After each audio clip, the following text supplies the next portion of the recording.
Minister of Health of the Republic of South Africa, the MECs of Health from a number of our provinces,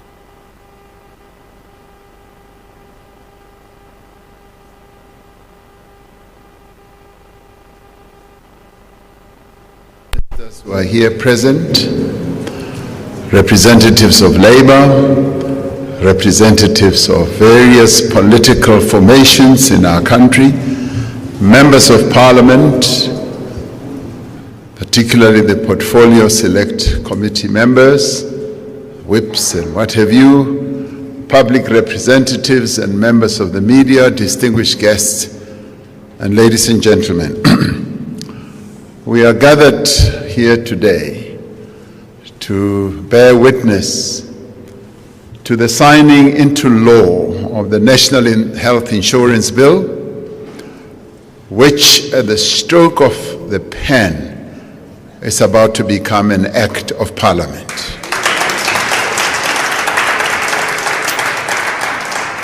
This is clearly a pivotal moment in the transformation of our country and, in fact, in the history of our country.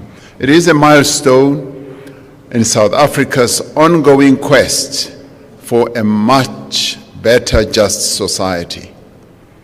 This transformational healthcare initiative in many ways gives further impetus and effect to our constitutional commitment to progressively realize access to healthcare services for all its citizens. In its essence, the National Health Insurance is a commitment to eradicate the stark inequalities that have long determined who receives in our country, who receives adequate health care, and who suffers from neglect.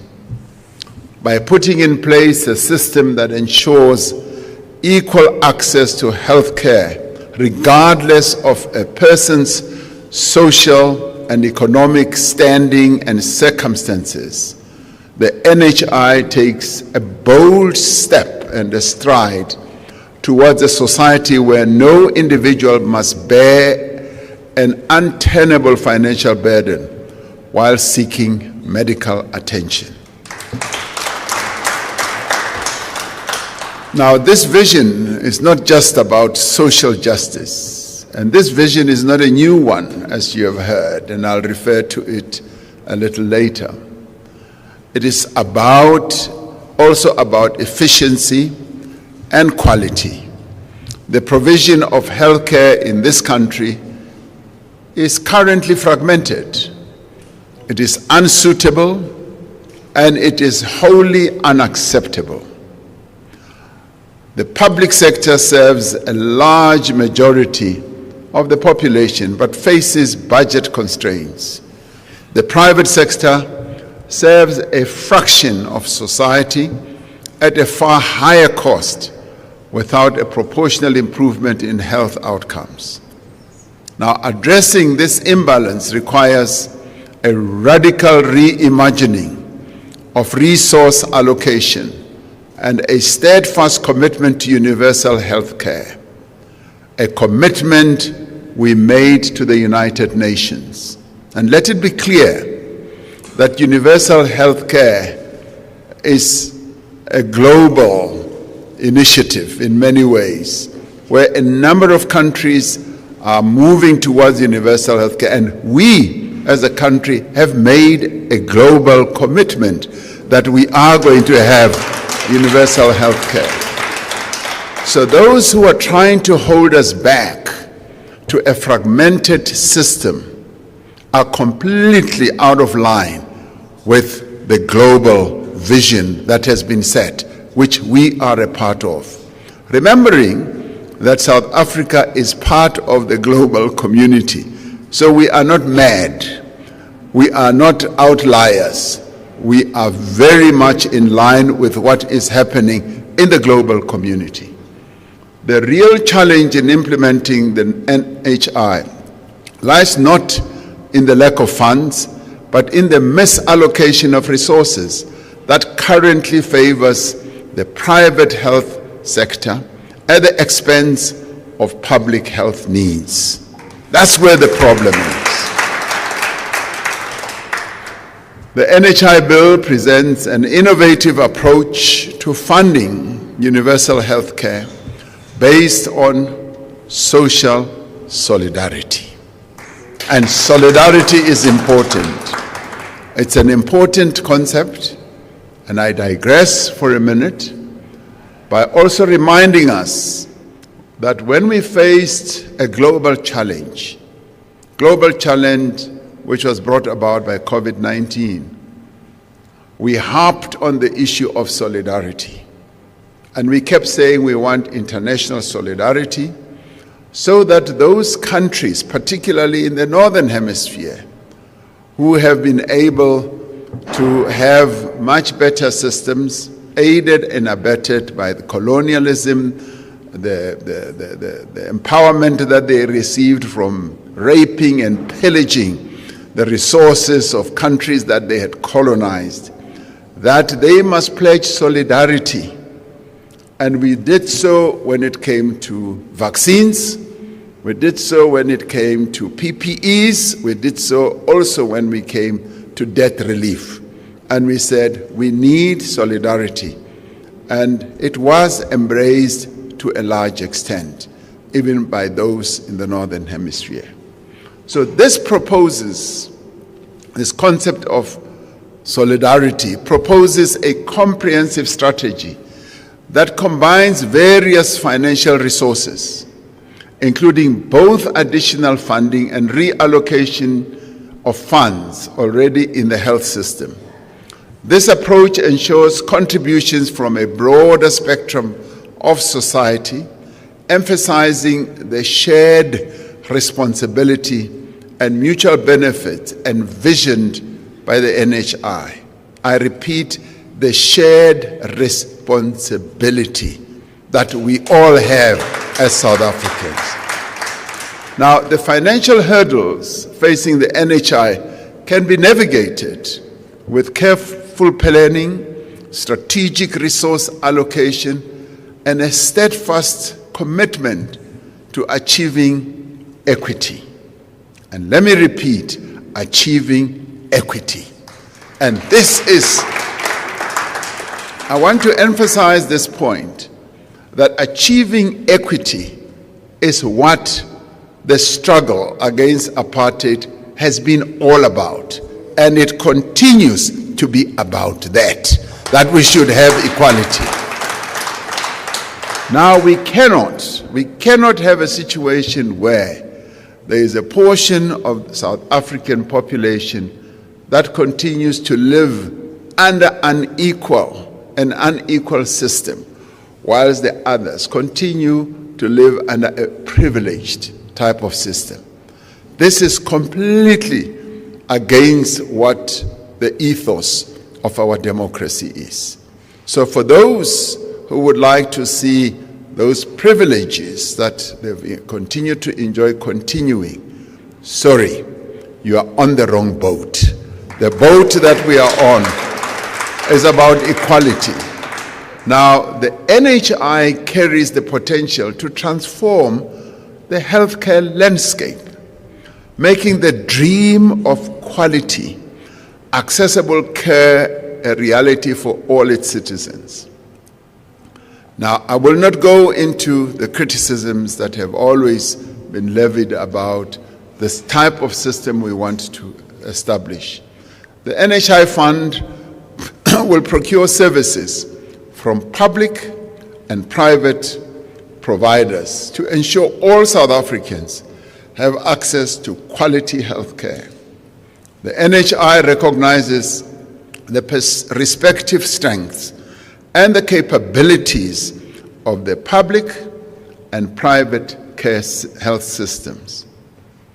Now, quite often it is said that the private healthcare system is the real backbone of our health and they have the best of everything. And they always try to downgrade the public health system And in fact, in a very insulting way, they dismiss it completely. But let me tell you something, what we are trying to build is a Rolls-Royce system of healthcare for all South Africans. That is what we are trying to do. Now, it aims to ensure that we complement the systems and reinforce them with each other. Through more effective collaboration between the public and private sector, we can ensure that the whole is greater than the sum of its parts. The effective implementation of the NHI depends on the collective will of the people of South Africa. We all need to embrace a future where healthcare is a shared national treasure, reflective of the dignity and the value we accord to every South African person's life. Now, I know that there are fears, and earlier we were at the Elijah Bahai inaugural lecture, and I spoke about the fears that a number of South Africans had. Firstly, with the right to vote that all South Africans would have. A number of South Africans were terrified that all these many South Africans, largely black, would now have the right to vote. And they were so terrified. Some of them started collecting tinned food, putting it in their cupboards, in the hundreds of tins and so forth, fearing that a calamity is about to descend on them. We all won the right to vote, and nothing happened. Only progress that started building our nation. And then I also spoke about the right to strike. And the employers were so terrified that these hordes of workers are now going to have the right to strike, and it's going to destroy the economy. Instead, having won the right to strike, we have been able to grow this economy almost threefold since the days of apartheid, showing that there was nothing to fear. They were just fearing ghosts. So now today I say, with the national health care, those who are fearful, those who are afraid, and I say, just think about the commitment that the governing party has always had to building South Africa as a sustainable, growing nation. And this is what nation building is all about. National health care on a universal basis is going to build our nation in a very practical way. Now, preparations for the implementation of NHI necessarily requires a focused drive to improve the quality of health care. We have already begun implementing a national quality improvement plan in public and private healthcare facilities, and we are now seeing vast improvement. And let me say, we are seeing vast improvement even in areas where we never thought we would see improvement. In the deep rural areas of our country, we're really seeing great improvement of health facilities. Even in our townships, where even old people go and no longer need to queue up, for instance, for getting their critical care medication. They get it through computer calculations, and they just go and pick their medication up from cubicles. And that is what improvement of healthcare is all about.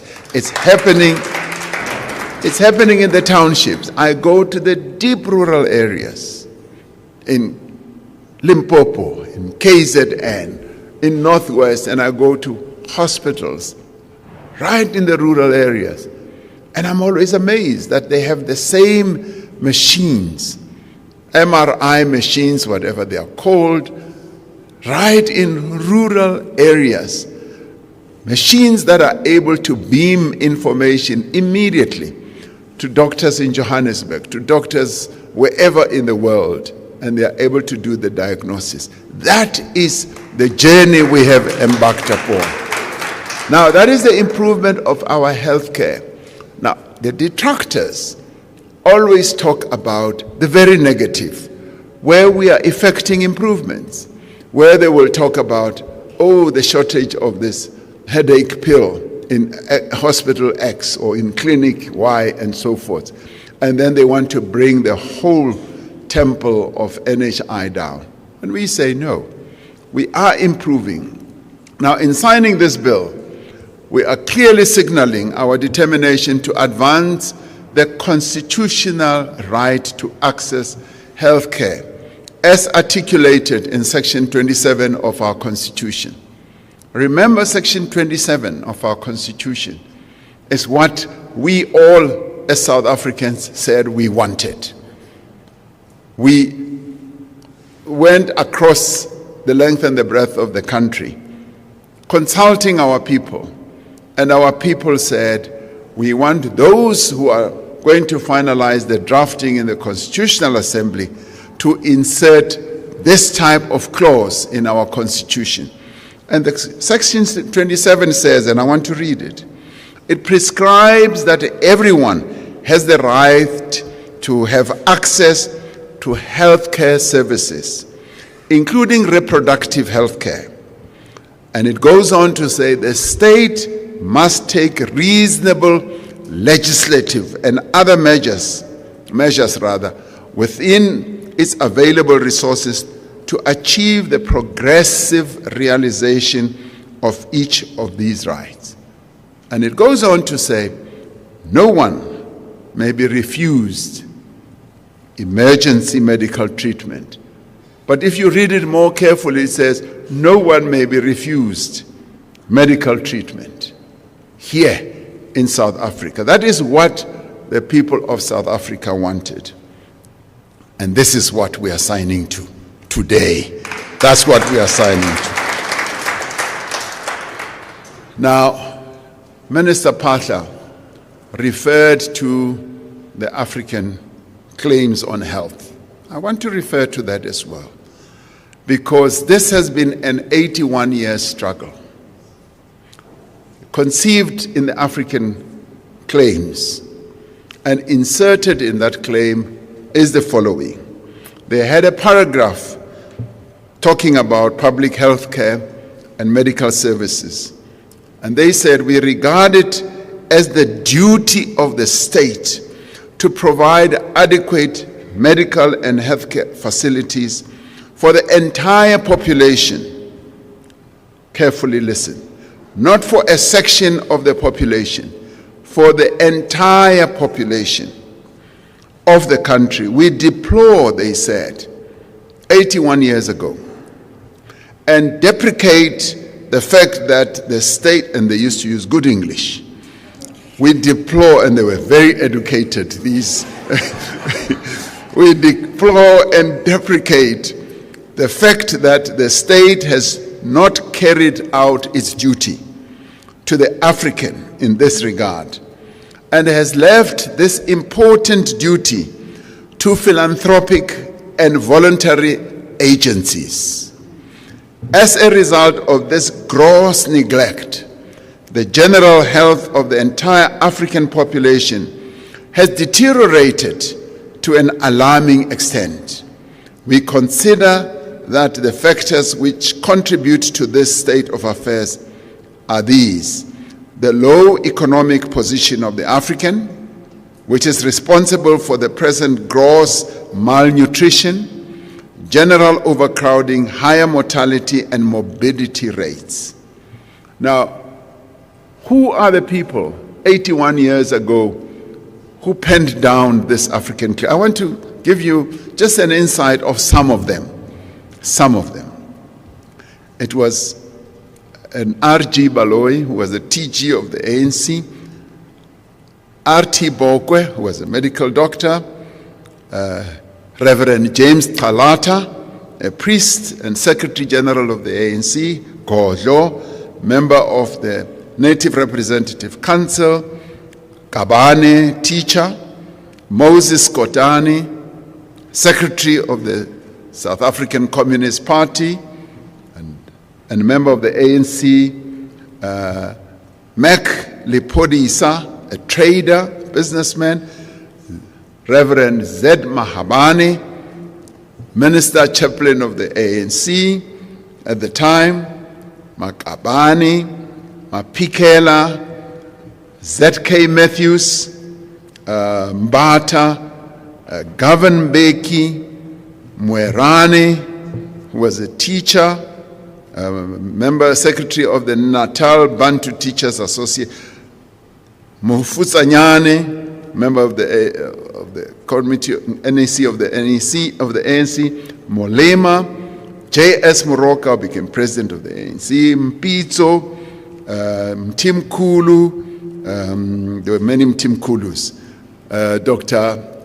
Pixlika Isakaseme became president of the ANC, Sitlogelo, Selepotema, editor of Bantu World, Kliniwe, A.B. Kluma was the president of the ANC, and.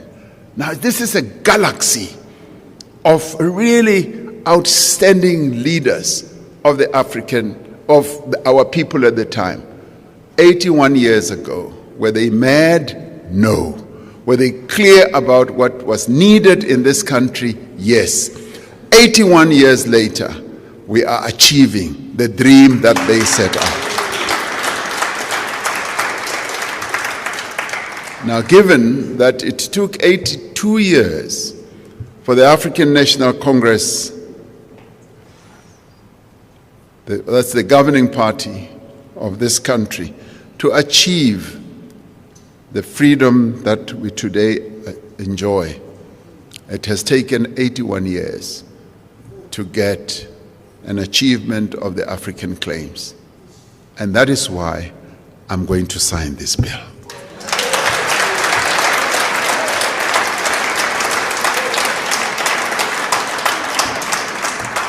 Now, the passage of the bill sets the foundation for ending a parallel, inequitable health system where those without means are relegated to poor health care, as described in 1943. Under the NHI, access to quality care will be determined by need, not by ability to pay. This will produce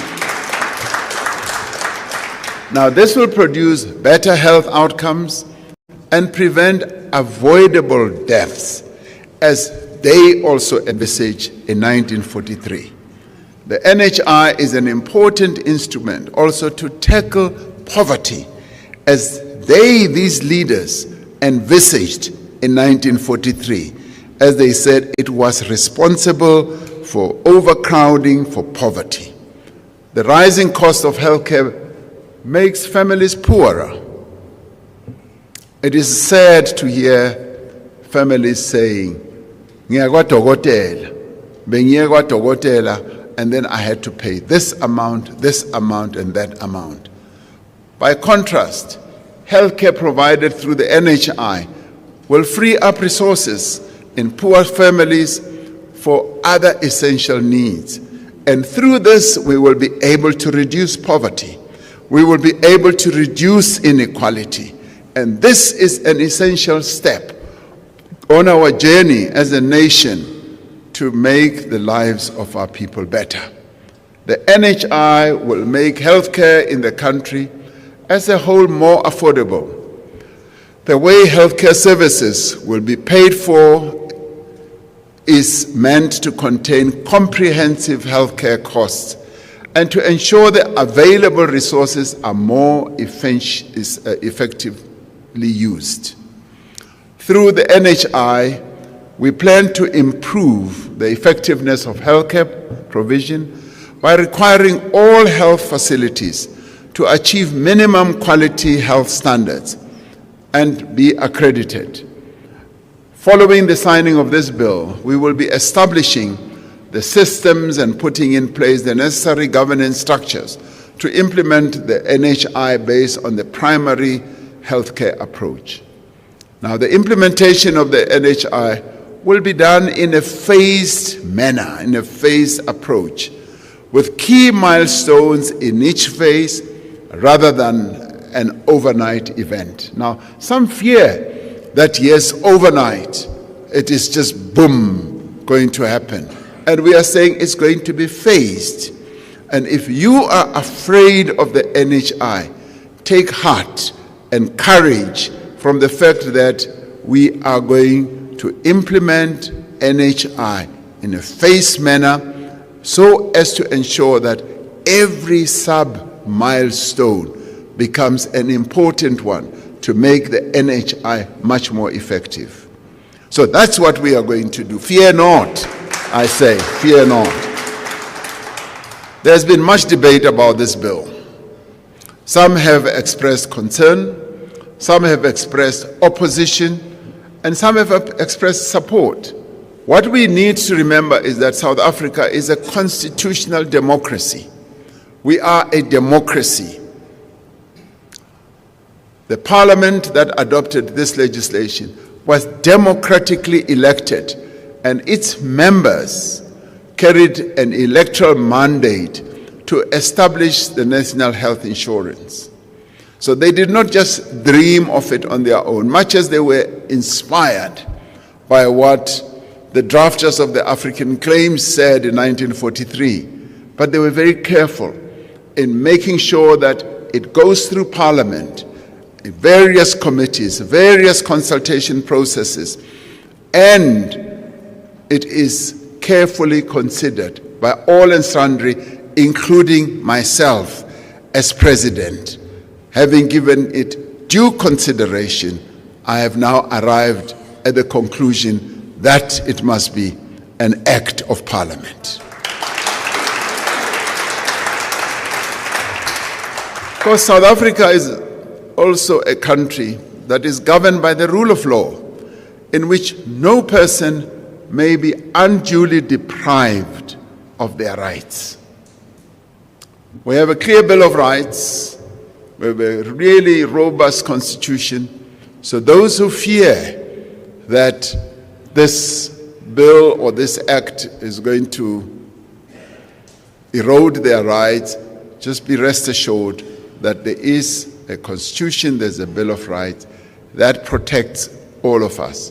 We're a country that has been built on dialogue, on partnership, on working together to overcome differences in pursuit of a better life for all its people.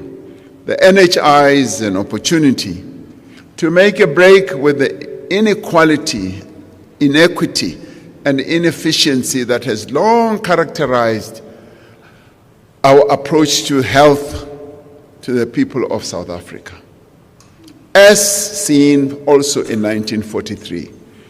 So I would like to say, let us work together in a spirit of cooperation and solidarity to make the NHI work, because the NHI is here, and it is now about to become an act of Parliament as the law that governs health in the Republic of South Africa. I have found my pen, and it is now going to be signed. Thank you very much. I thank you all.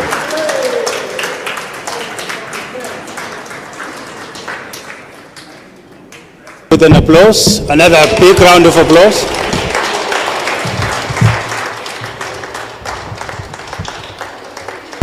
You may be seated. Thank you very much, Mr. President, for those inspiring words. You may be seated.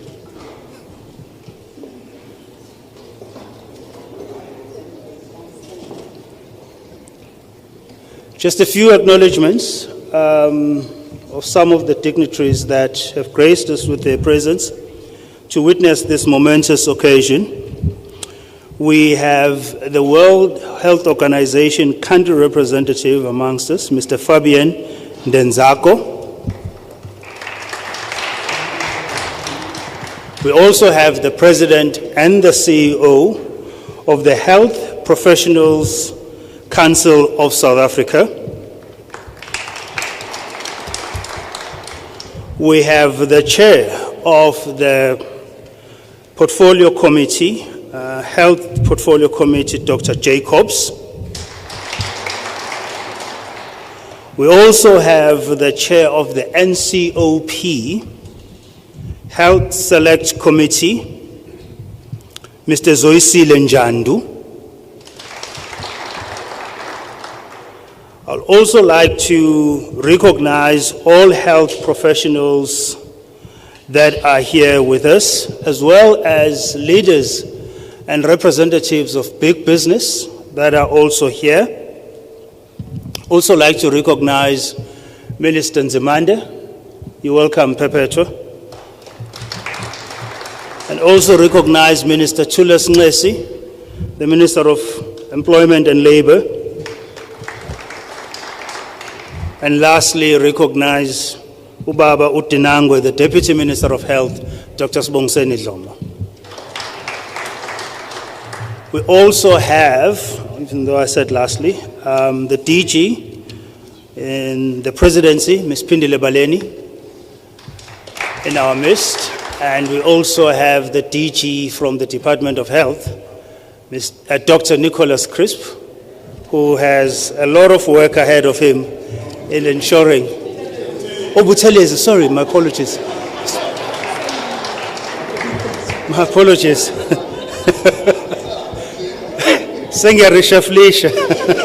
Without any authority to do so. Shanga, welcome. My apologies. I think we are ready now to invite the President. Is the pen there? Okay, the pen is there. To invite the President, the Minister of Health, as well as the emissaries of health, to come to the table here so we can witness the signing. Dinango, you can also join, please.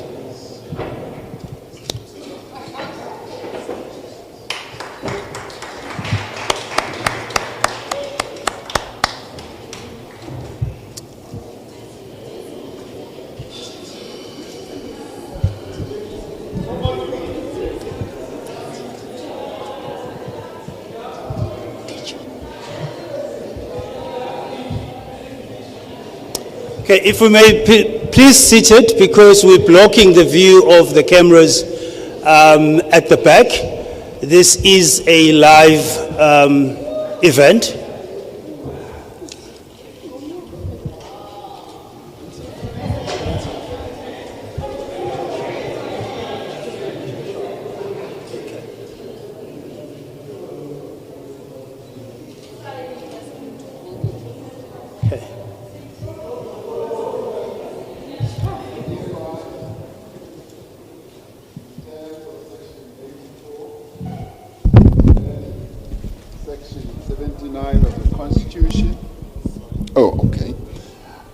I'm signing here. I hereby, in terms of section 84.2, read with section 79.1 of the Constitution of the Republic of South Africa, 1996, assent to the National Health Insurance Act of 2023, Act number 20, and sign the English text thereof, given under my hand at Pretoria on this day, 2024. So I sign where it's written President.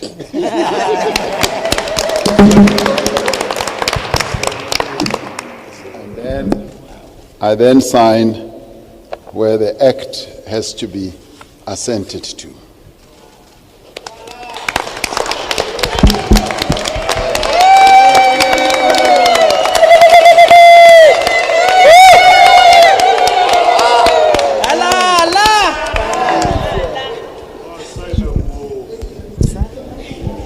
Thank you very much, Mr. President, and to the Minister as well as the emissaries of health.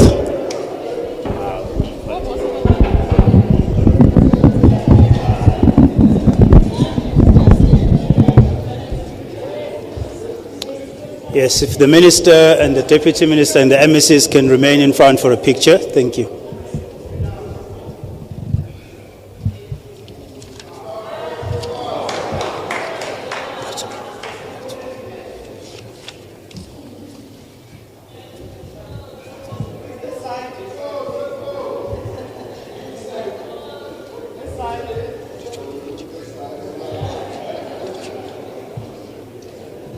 If you may remain standing so that, thank you. Oh, no, no, no.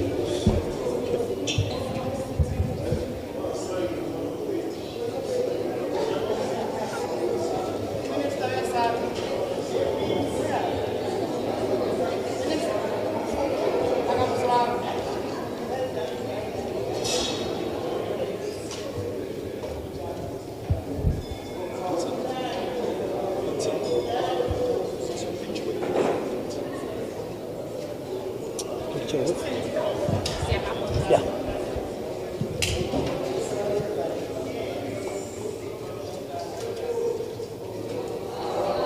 Please.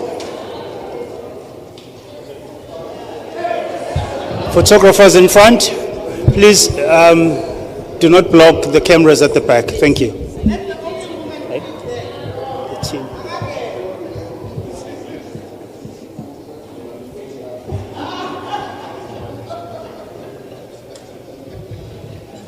If the team from the Department of Health is here, if they may please come forward and join the picture. Thank you.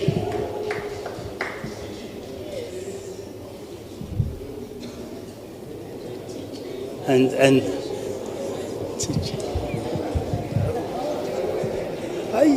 that's on my hand.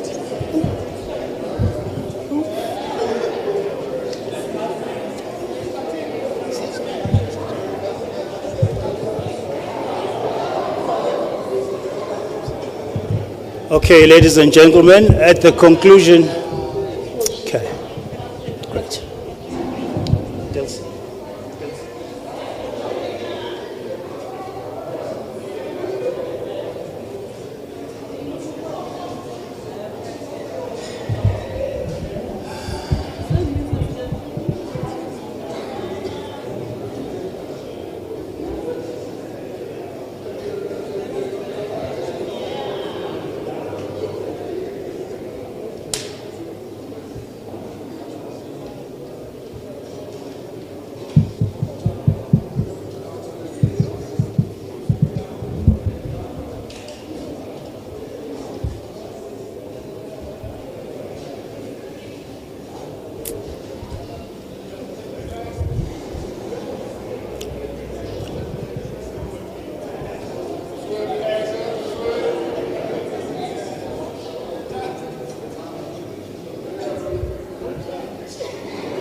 Okay.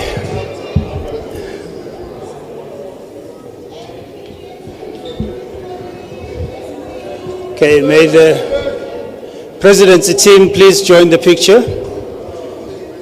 Advocate Mpafuli, Advocate Jele, please come forward.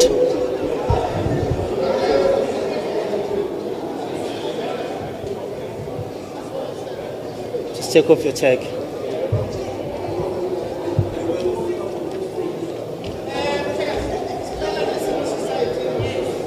After this one. After the presidency team will invite members of civil society to also take a picture with the president.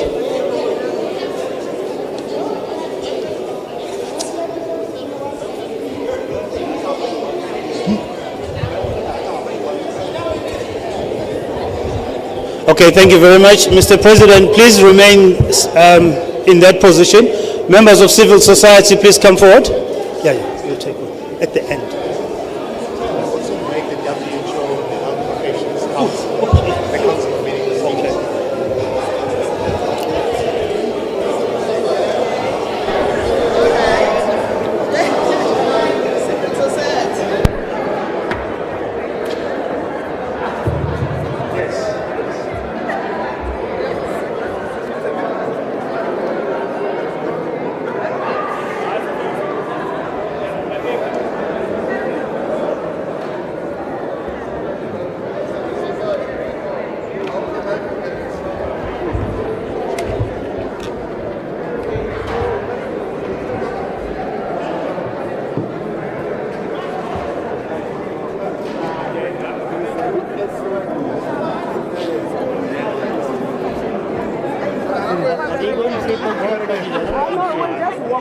Did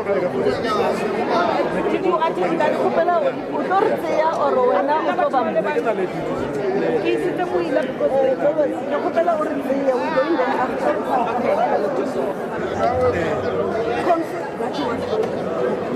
Confidence. Thank you very much.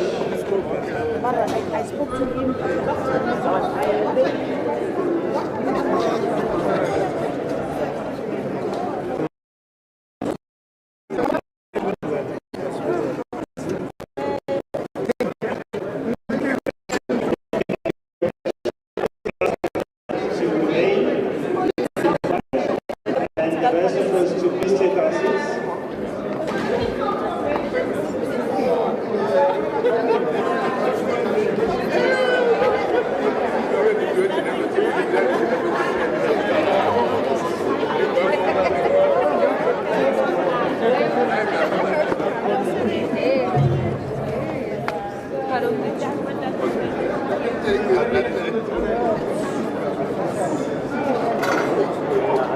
Thank you very much to members of civil society. Please take your seats.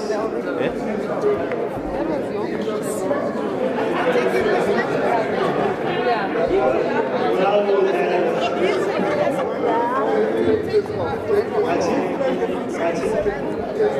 members of civil society will take their seats.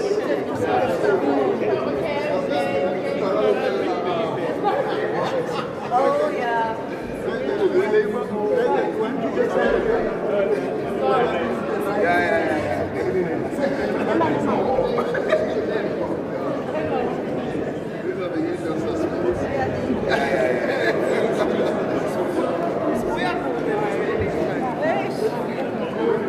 That seemed to me. Did you take that? And the minister's responsibility at the museum. Did you manage to secure? Who will auction it? This property. Somebody's going to auction. Somebody will